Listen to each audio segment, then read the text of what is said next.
결혼은 모든 문화권에서 가장 중요한 통과 의례 중 하나입니다. 두 사람이 만나 서로를 선택하고 가족과 친지들 앞에서 평생을 함께하겠다는 약속을 나누는 순간이죠. 하지만 만약 그 약속을 나누기도 전에 삶이 끝나버린다면 어떻게 될까요? 사랑하는 사람을 만나지도 못한 채 세상을 떠나야 했다면 그 영혼은 어디에서 무엇을 하고 있을까요? 동아시아 문화권에는 오래전부터 특별한 의식이 존재해 왔습니다. 바로 영혼 결혼식입니다. 죽은 사람끼리 혹은 죽은 사람과 산 사람을 영적으로 맺어주는 이 의식은 단순한 미신이나 기이한 풍습으로 치부하기에는 너무나 깊은 의미를 담고 있습니다. 한국에서는 사혼이라 불렀고 중국에서는 명혼이라 했으며 일본 일부 지역에서도 비슷한 전통이 이어져 왔습니다. 혼인도 못하고 떠난 영혼을 위로하고 남겨진 가족의 슬픔을 달래며 때로는 조상의 질서를 바로잡기 위해 치러진 이 의식은 삶과 죽음, 사랑과 이별, 현세와 내세에 대한 우리 조상들의 깊은 성찰을 보여줍니다. 오늘은 영혼 결혼식이라는 신비로운 의식 속에 담긴 문화적, 심리적, 영적 의미를 함께 살펴보겠습니다. 영혼 결혼식은 살아있는 사람끼리 치르는 일반적인 혼례와는 전혀 다른 의식입니다. 이미 세상을 떠난 영혼을 대상으로 이루어지는 특별한 의례인데 크게 두 가지 형태로 나타납니다. 죽은 사람과 죽은 사람을 맺어주는 경우, 그리고 드물게는 죽은 사람과 산 사람을 영적으로 연결한다고 믿는 경우입니다. 우리나라에서는 전통적으로 사혼, 사후혼사, 혼백혼인이라 불렀고 현실의 실제 혼인에 대비해서 허혼이라 부르기도 했습니다. 중국에서는 명혼, 즉 저승의 혼인이라는 뜻으로 불렀습니다.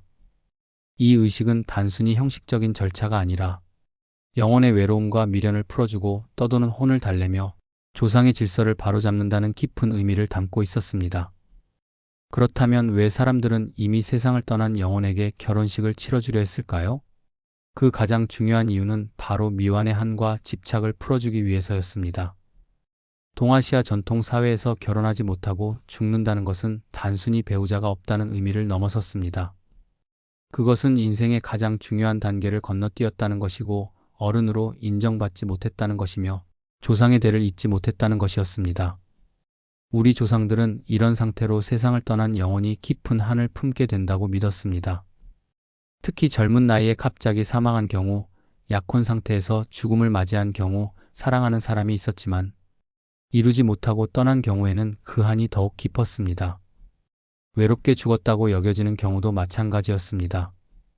이런 영혼들은 현실 세계에 미련을 남기고 승천하지 못한 채 떠돈다고 생각했습니다. 우리 조상들이 가장 두려워한 귀신이 바로 혼인하지 못하고 죽은 영혼이었습니다.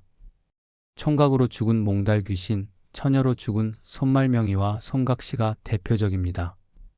이들은 제사를 지내줄 사람도 없고 조상의 반열에도 오르지 못한 채 정처 없이 떠도는 무적귀신이 되어 살아있는 사람들에게 해를 끼친다고 믿었습니다.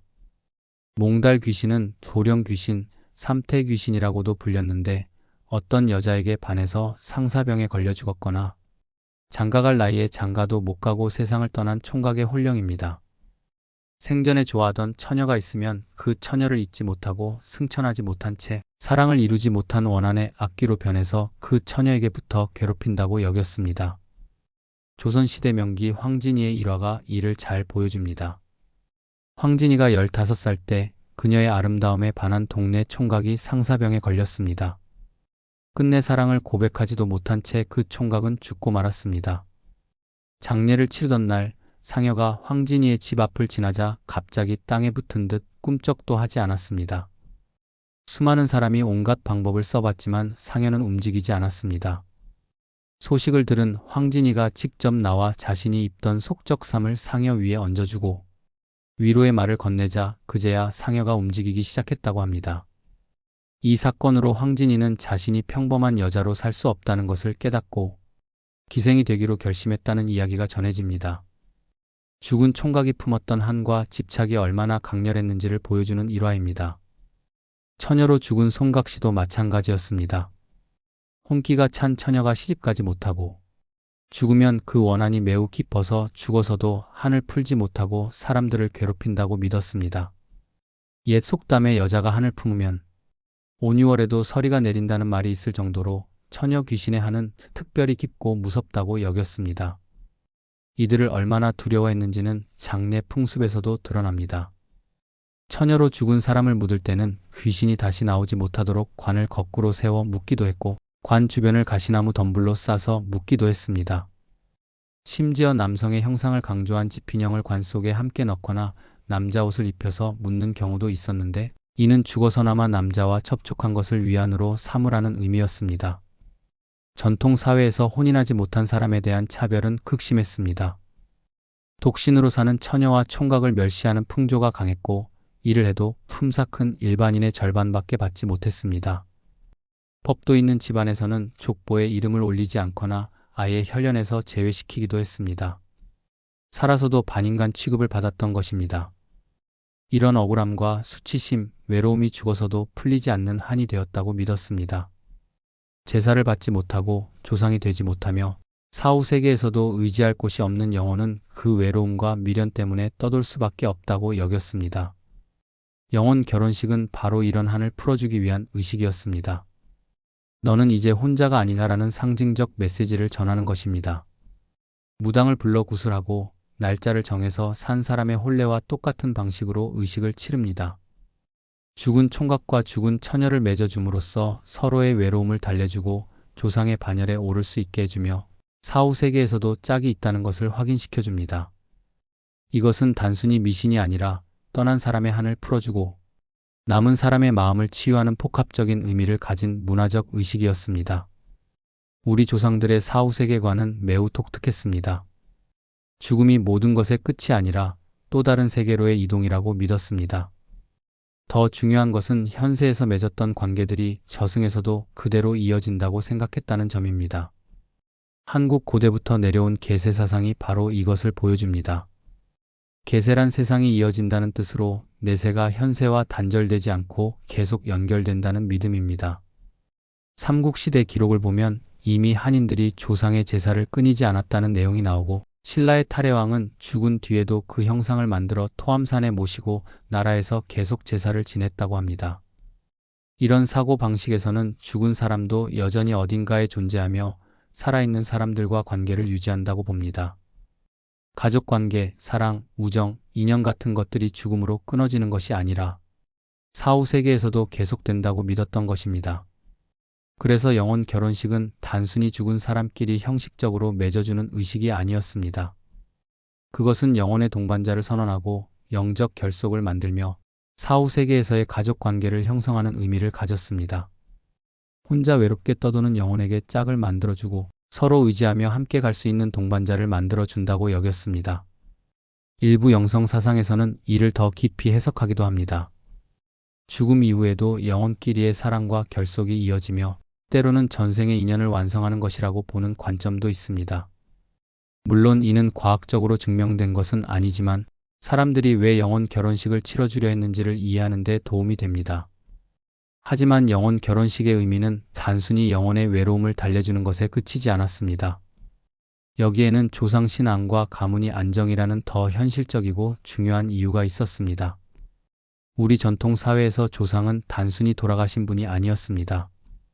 조상은 여전히 가문을 지켜보고 후손들에게 영향을 미치는 존재로 여겨졌습니다. 제사를 통해 조상과 후손이 소통하고 조상의 은덕을 기리며 가문이 번영을 기원했습니다. 조상 숭배는 유교가 들어오기 훨씬 이전부터 우리 민족의 핵심적인 신앙 체계였습니다. 문제는 결혼하지 못하고 죽은 사람은 조상이 될 수 없다는 믿음이었습니다. 특히 중국 문화권의 음혼 풍습에서 이런 관념이 강하게 나타났는데 우리나라도 이와 비슷한 생각을 가지고 있었습니다. 혼인하지 못한 사람은 대를 잇지 못했기 때문에 조상의 반열에 오를 자격이 없다고 여겼습니다. 제사를 지내줄 후손도 없고 족보에도 이름을 올리지 못하며 조상으로 모셔지지도 않는 영혼은 떠도는 외로운 귀신이 될 수밖에 없었습니다. 앞서 말한 무적귀신이 바로 이런 영혼들입니다. 이들은 가문의 질서 안에 편입되지 못한 채 밖에서 배회하면서 집안에 좋지 않은 영향을 준다고 믿었습니다. 특히 중국 문화권에서는 이런 믿음이 더욱 체계적이었습니다. 결혼하지 못한 죽은 자가 조상이 되지 못하면 혼령이 외롭게 남아 가족에게 영향을 주고 집안의 기운이 불안정해지며 가문 전체의 운이 나빠진다고 생각했습니다. 그래서 죽은 남성과 죽은 여성의 혼인을 형식적으로라도 치러주어야 한다고 여겼습니다. 이것은 단순한 사랑의 문제가 아니었습니다. 조상의 질서를 바로잡고 가문의 체계를 완성하며 제사 문화를 온전히 이어가기 위한 실질적인 필요였습니다. 영혼 결혼식을 통해 미혼으로 죽은 사람도 조상의 반열에 올릴 수 있고 제사를 받을 수 있는 자격을 부여할 수 있다고 믿었던 것입니다. 실제로 사혼식을 치른 뒤에는 죽은 남녀의 신주를 함께 모시고 정기적으로 제사를 지냈습니다. 이렇게 함으로써 그들도 정식으로 조상이 되고 가문의 일원으로 인정받으며 후손들과 영적으로 연결될 수 있다고 여겼습니다. 또한 가문의 안정이라는 측면도 중요했습니다. 원한을 품은 영혼이 가문 주변을 떠돌면서 살아있는 가족들에게 해를 끼치거나 불행을 가져온다고 믿었기 때문에 이들의 한을 풀어주고 제자리를 찾아주는 것이 가문의 평화와 번영을 위해 필수적이라고 생각했습니다. 집안에 이상한 일이 반복되거나 가족 중 누군가가 계속 아프거나 사업이 잘 안 풀리거나 자손이 생기지 않는 등의 문제가 생기면 혹시 미혼으로 죽은 조상의 영혼이 위로받지 못해서 그런 것은 아닌가 의심했습니다. 그리고 무당을 불러 점을 보고 필요하다면 영혼 결혼식을 치러서 그 한을 풀어주려 했습니다. 결국 영혼 결혼식은 여러 층의 의미를 가진 복합적인 의식이었습니다. 영혼의 외로움을 달래주고 사후 세계에서도 관계가 이어진다는 믿음을 실천하며 조상의 질서를 바로잡고 가문의 안정과 번영을 기원하는 것이었습니다. 이 모든 것이 결합되어 영혼 결혼식이라는 독특한 문화적 전통을 만들어냈던 것입니다. 영혼 결혼식을 이야기할 때 우리는 자칫 죽은 사람만을 위한 의식이라고 생각하기 쉽습니다. 하지만 이것은 절반만 맞는 이해입니다. 실제로 영혼 결혼식은 죽은 사람만큼이나 살아있는 사람들에게도 큰 의미를 가진 의식이었습니다. 어쩌면 살아있는 사람들의 마음을 치유하고 위로하는 것이 더 중요한 목적이었을지도 모릅니다. 사랑하는 사람을 잃은 이들은 거의 예외 없이 죄책감을 느낍니다. 특히 그 사람이 혼인도 하지 못하고 젊은 나이에 세상을 떠났다면 남겨진 가족들의 죄책감은 더욱 깊고 무거웠습니다. 부모는 생각했습니다. 좋은 배우자를 더 일찍 찾아줄 걸, 결혼을 서두를 걸, 아이가 원하는 사람과 맺어주지 못한 것은 아닐까? 형제자매는 후회했습니다. 더 잘해줄 걸, 더 많이 이야기할 걸, 좋은 사람을 소개해줄 걸. 연인이 있었던 경우라면 그 연인의 마음은 더욱 괴로웠습니다. 함께 있어줄 걸, 더 사랑한다고 말할 걸, 결혼을 미루지 말 걸. 이런 죄책감은 쉽게 사라지지 않았습니다.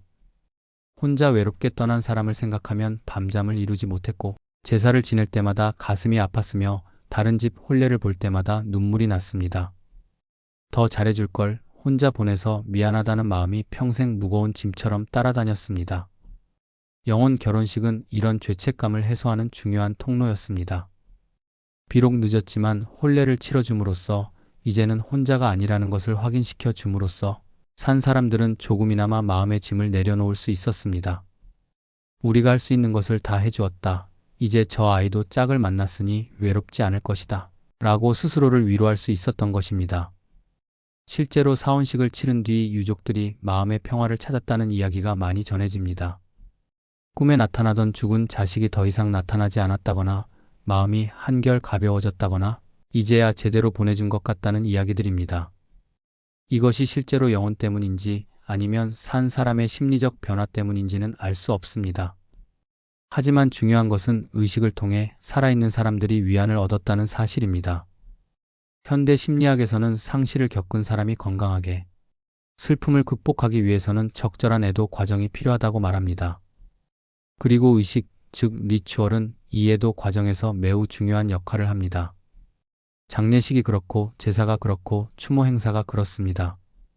이런 의식들을 통해 사람들은 죽음이라는 현실을 받아들이고 슬픔을 표현하며 고인을 기억하는 방법을 찾고 결국 일상으로 돌아갈 힘을 얻습니다. 영혼 결혼식도 바로 이런 애도 의식 중 하나였습니다. 특히 혼인하지 못하고 떠난 사람의 경우 일반적인 장례만으로는 마음의 정리가 되지 않았습니다. 뭔가 미완성인 느낌, 제대로 보내지 못했다는 느낌이 계속 남았습니다. 사혼식은 이런 미완성을 완성으로 바꾸어주는 상징적 행위였습니다. 혼례복을 준비하고 혼례 음식을 차리고 축문을 읽고 절차를 밟아가는 과정은 단순한 형식이 아니었습니다. 그것은 살아있는 사람들이 고인을 위해 할 수 있는 마지막 정성이었고 그 정성을 다하는 과정에서 마음의 정리가 이루어졌습니다. 의식이 끝나고 나면 유족들은 이제 진짜 끝났다는 느낌을 받았습니다. 이제 우리가 할 일은 다 했다. 이제는 정말 보내주어야 한다. 라는 마음의 전환이 일어났습니다. 그리고 그때부터 비로소 일상으로 돌아갈 수 있었습니다. 현대에도 비슷한 예를 찾을 수 있습니다. 유산된 아기를 위한 추모 의식, 헤어진 연인과의 이별 의식, 반려동물을 떠나보내는 의식 같은 것들이 그렇습니다. 형식은 다르지만 본질은 같습니다. 의식을 통해 상실을 받아들이고 슬픔을 표현하며 새로운 시작을 준비하는 것입니다. 영혼 결혼식은 또 하나의 중요한 메시지를 담고 있었습니다. 바로 죽어도 인연은 끝나지 않는다는 것, 사랑은 죽음보다 강하다는 것입니다. 특히 연인을 잃은 사람에게 이것은 매우 중요했습니다. 약혼했다가 떠난 사람, 결혼을 약속했다가 갑자기 세상을 떠난 사람을 생각해 보십시오. 남겨진 사람의 마음은 어떨까요? 우리의 사랑은 이대로 끝인가? 아무 의미도 없이 사라지는 것인가? 라는 허무함과 상실감이 밀려왔을 것입니다. 영혼 결혼식은 이런 사람들에게 위안을 주었습니다. 비록 몸은 떠났지만 영혼은 여전히 연결되어 있다는 것, 우리의 사랑은 죽음으로도 끝나지 않는다는 것을 확인시켜 주었습니다. 의식을 통해 정식으로 부부가 되었다는 것, 사후 세계에서도 함께한다는 것을 선언함으로써 그 관계에 의미를 부여했습니다. 아이를 잃은 부모에게도 마찬가지였습니다. 자식이 혼인도 못하고 떠났다는 것은 단순히 슬픈 일을 넘어서 부모로서 의무를 다하지 못했다는 죄책감과 직결되었습니다. 사혼식을 치러줌으로써 부모는 마지막 의무를 다했다는 느낌을 받을 수 있었고 자식과의 관계가 완성되었다고 느낄 수 있었습니다. 이것은 정신적 위안의 문제였습니다. 살아남은 사람들이 계속 살아가기 위해서는 죽은 사람과의 관계를 어떤 식으로든 정리하고 의미를 부여해야 했습니다. 영혼 결혼식은 그 관계에 마침표를 찍는 동시에 영원성을 부여하는 이중적 기능을 했습니다. 결국 영혼 결혼식은 죽은 사람만을 위한 의식이 아니었습니다. 그것은 살아있는 사람들의 죄책감을 덜어주고 애도 과정을 완성시키며 관계의 의미를 확인하는 복합적인 치유 의식이었습니다. 영혼을 위로한다는 명분으로 시작했지만 실제로는 사람의 마음을 치유하는 것이 더 중요한 목적이었을지도 모릅니다. 전통적인 조상 신앙과는 별개로 현대의 뉴에이지, 영성 분야에서는 영혼 결혼식을 완전히 다른 관점에서 해석합니다. 이들의 시각에서 영혼 결혼식은 단순히 죽은 사람을 위로하는 의식이 아니라 우주적 차원의 영혼 계획을 완성하는 신성한 의례로 여겨집니다. 일부 영성 이론에서는 인간이 태어나기 전, 즉 영혼 상태일 때 이미 삶의 계획을 세운다고 주장합니다.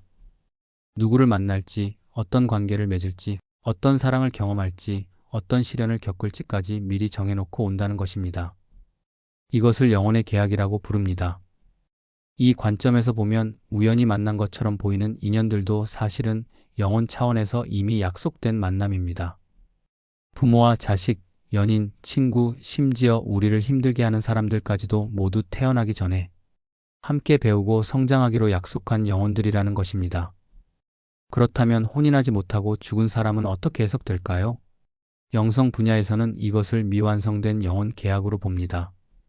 함께 인생을 살아가기로 약속했던 영혼이 있었는데 여러 이유로 그 계약이 이번 생에서 완성되지 못한 것입니다. 갑작스러운 죽음, 전쟁, 질병, 사고 같은 것들이 계획을 가로막았을 수 있습니다. 영혼 결혼식은 바로 이 미완의 계약을 완성하는 의식으로 해석됩니다. 비록 육체로는 함께하지 못했지만 영혼 차원에서는 그 약속을 지킨다는 상징적 선언입니다. 이 생에서 이루지 못한 인연을 다음 생으로 넘기지 않고 지금 여기서 정리하고 완성한다는 의미입니다. 또한 전생 인연의 완성이라는 해석도 있습니다. 어쩌면 두 영혼은 이번이 처음 만난 것이 아니라 여러 생을 거쳐 인연을 이어온 사이일 수 있습니다. 전생에서 함께 약속했던 것을 이번 생에서 이루려 했는데 또다시 이루지 못하고 헤어졌다면 영혼 결혼식을 통해 그 오랜 인연을 마침내 완성한다는 것입니다. 카르마 관계의 정리라는 측면도 있습니다. 카르마란 과거 생에서 맺은 인연의 빚이라고 할 수 있는데 좋은 빚도 있고 나쁜 빚도 있습니다. 전생에서 누군가에게 빚을 졌거나 반대로 누군가가 나에게 빚을 졌다면 그것을 갚기 위해 다시 만나게 된다는 것입니다. 영혼 결혼식은 이런 카르마를 정리하는 방법으로 볼 수 있습니다. 함께 살지는 못했지만 영적으로 결합함으로써 과거 생의 빚을 청산하고 서로에게 평화를 선물하며 다음 생에서는 더 자유롭게 각자의 길을 갈 수 있도록 해준다는 해석입니다. 물론 이 모든 것은 과학적으로 증명된 개념이 아닙니다. 영혼이 존재하는지, 전생이 있는지, 태어나기 전에 계획을 세우는지에 대해서는 확실한 증거가 없습니다. 하지만 이런 믿음을 가진 사람들에게는 영혼 결혼식이 단순한 형식이 아니라 우주적 질서를 회복하는 신성한 의례로 받아들여집니다. 더 깊은 영성 사상으로 들어가면 쌍둥이 영혼이라는 개념이 나옵니다. 이것은 원래 하나였던 영혼이 둘로 나뉘어 각각 다른 몸으로 태어났다는 이론입니다. 마치 하나의 씨앗이 두 개의 나무로 자란 것처럼 근원은 같지만 서로 다른 존재가 되었다는 것입니다. 쌍둥이 영혼은 서로를 찾아 헤맵니다. 우주 어딘가에 나의 다른 반쪽이 있고 그 반쪽을 만나면 완전해질 수 있다고 믿습니다. 처음 만났을 때 강렬한 전기가 통하는 듯한 느낌, 오래전부터 알고 지낸 것 같은 친근함, 말하지 않아도 서로를 이해하는 깊은 공감, 이런 것들이 쌍둥이 영혼의 특징이라고 합니다. 하지만 만난다고 해서 항상 함께할 수 있는 것은 아닙니다. 때로는 시기가 맞지 않거나 서로의 영적 성장 단계가 다르거나 이번 생에서 각자 배워야 할 다른 교훈이 있어서 헤어지기도 합니다. 혹은 죽음이라는 장벽이 가로막기도 합니다. 영혼 결혼식은 이런 쌍둥이 영혼의 재결합 의식으로 해석되기도 합니다. 비록 육체로는 함께하지 못했지만 영혼 차원에서는 마침내 하나로 합쳐진다는 것입니다. 영적 통합, 에너지 결속, 의식의 융합 같은 표현들이 사용됩니다. 이 관점에서 영혼 결혼식은 단순한 위로의 의식이 아니라 우주적 분리를 끝내고 본래의 온전함으로 돌아가는 신성한 귀환입니다. 나뉘었던 둘이 다시 하나가 되고 불완전했던 것이 완전해지며 오랜 방랑이 끝나고 집으로 돌아가는 것입니다.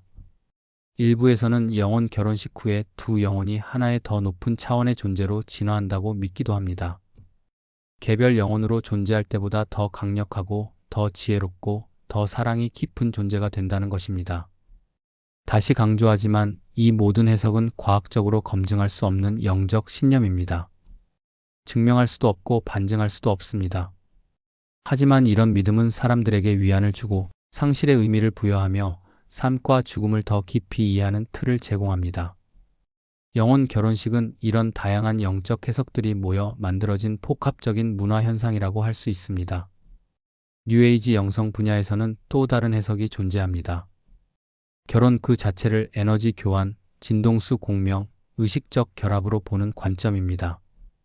이 시각에서 영혼 결혼식은 단순한 형식이 아니라 영적 에너지를 연결하고 의식을 통합하며 상징적으로 선언하는 행위가 됩니다. 두 영혼의 에너지장이 만나 하나의 더 큰 에너지장을 만든다고 믿는 것입니다. 하지만 영혼 결혼식에 대한 해석은 영성 분야에만 국한되지 않습니다. 종교마다 영혼과 사후세계에 대한 입장이 매우 다르기 때문에 영혼 결혼식을 바라보는 시각도 크게 차이가 납니다. 전통 불교에서 영혼 결혼식은 핵심 교리로 다루어지지 않습니다. 오히려 불교의 기본 가르침과는 다소 거리가 있다고 볼 수 있습니다. 불교의 핵심은 집착에서 벗어나는 것입니다. 고통의 원인은 바로 집착이고 집착을 버려야 해탈에 이를 수 있다고 가르칩니다. 이런 관점에서 보면 죽은 사람에 대한 미련이나 혼인하지 못한 것에 대한 한은 모두 집착의 한 형태입니다. 따라서 그 집착을 더 강화하는 것이 아니라 놓아버리는 것이 중요합니다. 불교는 윤회를 믿습니다. 죽음은 끝이 아니라 다음 생으로 이어지는 과정이며 자신이 지은 업에 따라 지옥도, 아기도, 축생도, 아수라도, 인간도, 천상도라는 육도 중 하나로 태어난다고 봅니다. 현생의 행위가 다음 생을 결정한다는 인과응보의 법칙입니다. 이런 윤회의 관점에서 보면 혼인하지 못하고 죽었다는 것도 결국 전생의 업보입니다. 그리고 그 영혼은 다시 윤회하여 새로운 생을 살게 됩니다. 따라서 죽은 영혼끼리 결혼식을 치러준다는 개념은 불교의 윤회 사상과 잘 맞지 않습니다. 또한 불교는 무아설을 가르칩니다. 고정된 실체로서의 자아나 영혼은 존재하지 않으며 모든 것은 인연에 따라 생겼다 사라진다고 봅니다. 변하지 않는 영원한 영혼이 있어서 그것이 윤회한다기보다는 업과 인연의 흐름이 계속될 뿐이라는 것입니다. 이런 무아의 관점에서도 영혼 결혼식은 이론적으로 맞지 않습니다. 다만 민간 신앙과 결합된 불교 문화에서는 위령제 형태로 비슷한 의식이 나타나기도 합니다. 억울하게 죽은 영혼이나 원한을 품은 영혼을 달래기 위한 천도제나 수륙제 같은 의식이 있는데, 이것은 엄밀한 의미의 영혼 결혼식과는 다르지만 영혼을 위로한다는 점에서 유사한 면이 있습니다. 결국 전통 불교 교리의 관점에서는 영혼 결혼식을 공식적으로 인정하지 않지만, 민간 차원에서는 불교적 의식과 무속 신앙이 섞여 다양한 형태로 나타났다고 볼 수 있습니다. 대부분의 기독교 교단은 영혼 결혼식을 공식 교리로 인정하지 않습니다. 기독교의 사후 세계관이 동아시아의 영혼관과 근본적으로 다르기 때문입니다. 기독교에서 인간의 결혼은 현세의 제도입니다. 예수님도 부활 후에는 장가가고 시집가는 일이 없다고 말씀하셨습니다. 결혼은 지상에서의 삶을 위한 것이지 사후 세계까지 이어지는 영원한 관계가 아니라는 것입니다. 기독교의 전통적 가르침에 따르면 사람이 죽으면 영혼은 심판을 받아 천국이나 지옥으로 갑니다. 가톨릭에서는 연옥이라는 중간 단계를 인정하기도 하지만, 어쨌든 영혼이 지상에 머물면서 결혼식 같은 것을 할 수 있다는 개념은 일반적이지 않습니다. 물론 기독교 역사 속에서도 영혼이나 죽은 자와의 소통에 대한 다양한 해석이 있었습니다. 초기 기독교 일부 교파나 영지주의 전통에서는 영혼의 불멸과 환생을 믿기도 했지만, 이것은 주류 교리로 받아들여지지 않았습니다. 현대 기독교에서도 영혼 결혼식은 대체로 미신이나 이교적 풍습으로 간주됩니다. 다만 개인적으로 죽은 사람을 그리워하고 기억하는 것, 그들을 위해 기도하는 것은 권장되지만, 형식적인 혼례 의식을 치러주는 것은 성경적 근거가 없다고 봅니다. 한국 무속에서는 영혼 결혼식과 가장 가까운 개념을 찾을 수 있습니다. 무속신앙은 영혼의 존재를 인정하고 죽은 자와 산자의 소통을 중시하며 한을 풀어주는 것을 중요하게 여기기 때문입니다. 무속에서는 억울하게 죽은 혼, 미혼으로 죽은 혼, 원한을 품은 혼이 이승을 떠나지 못하고 배회한다고 믿습니다. 이런 원혼들은 살아있는 사람들에게 영향을 미치고 때로는 해를 끼치기도 한다고 여겨집니다. 앞서 말한 몽달 귀신과 송각시가 바로 무속 신앙에서 나온 개념입니다. 무당은 이런 원혼들의 한을 풀어주는 역할을 합니다. 굿을 통해 영혼과 소통하고 그들의 억울함을 들어주며 한을 달래줍니다. 사원식도 이런 맥락에서 이루어집니다. 혼인하지 못하고 죽은 영혼들을 맺어줌으로써 그들의 외로움과 한을 풀어주는 것입니다. 무속의 사원식은 실제로 혼례 절차와 비슷하게 진행됩니다. 신랑 신부의 혼을 불러오고 혼례복을 준비하고 상을 차리고 축문을 읽고 절차를 밟아갑니다. 이 과정을 통해 두 영혼이 정식으로 부부가 되었다고 선언하고 이제는 외롭지 않으니 편히 떠나라고 위로합니다. 무속신앙에서 영혼 결혼식의 목적은 명확합니다. 원혼을 달래고 한을 풀어주며 살아있는 사람들을 보호하는 것입니다. 이것은 불교처럼 해탈을 추구하는 것도 기독교처럼 천국을 바라보는 것도 아닙니다. 현실 세계의 평화와 안녕을 위해 영적 세계의 균형을 맞추는 실용적인 의식입니다. 결국 종교마다 영혼 결혼식을 바라보는 시각이 완전히 다릅니다. 하지만 공통점도 있습니다. 죽은 사람에 대한 예를 갖추고 그들을 기억하며 남은 사람들의 마음을 위로한다는 점입니다. 형식은 다르지만 본질은 같습니다. 사람은 죽음 앞에서 의미를 찾고 상실을 받아들이며 계속 살아가기 위한 방법을 찾는다는 것입니다. 영혼 결혼식을 치른 사람들은 실제로 영혼이 영향을 받았다고 믿습니다. 그 근거로 여러 경험들을 이야기합니다. 꿈에서 반복적으로 나타나던 죽은 사람이 의식 후에는 더 이상 나타나지 않았다거나, 집안에서 일어나던 이상한 현상들이 사라졌다거나, 가족들의 마음이 편안해졌다거나, 오랫동안 짓눌렀던 죄책감과 슬픔이 줄어들었다는 이야기들입니다. 또한 의식을 치르고 나서 집안 분위기가 안정되었다고 느끼거나 막혔던 일들이 풀리기 시작했다고 말하기도 합니다. 심지어 아팠던 가족이 건강을 되찾았다거나 사업이 잘 풀리기 시작했다는 증언도 있습니다. 하지만 이것이 정말로 영혼 때문인지 아니면 다른 이유 때문인지는 과학적으로 증명할 수 없습니다. 심리적 안정 효과인지, 단순한 우연인지, 문화적 믿음이 만들어낸 암시 효과인지, 아니면 정말로 영적인 변화가 일어난 것인지 명확히 구분하기 어렵습니다. 현대적 관점에서 영혼 결혼식을 해석하면 크게 세 가지로 나누어 볼 수 있습니다. 첫 번째는 조상신앙과 민속문화의 일부로 보는 관점입니다. 영혼 결혼식은 수백 년, 어쩌면 수천 년을 이어온 우리 문화의 한 부분입니다. 동아시아 문화권에서는 죽음 이후에도 관계가 이어진다고 믿었고 조상을 섬기는 것을 중요하게 여겼습니다. 이런 문화적 배경 속에서 영혼 결혼식은 자연스럽게 발생한 풍습입니다. 사회가 결혼을 중요하게 여기고 혼인하지 못한 것을 불행으로 여기고 조상의 질서를 중시하는 문화에서는 죽은 사람에게도 혼례를 치러주려는 생각이 당연하게 받아들여졌습니다. 현대 인류학이나 민속학에서는 이런 의식을 문화적 산물로 봅니다. 그 사회가 가진 가치관, 세계관, 죽음관이 반영된 것이라는 것입니다.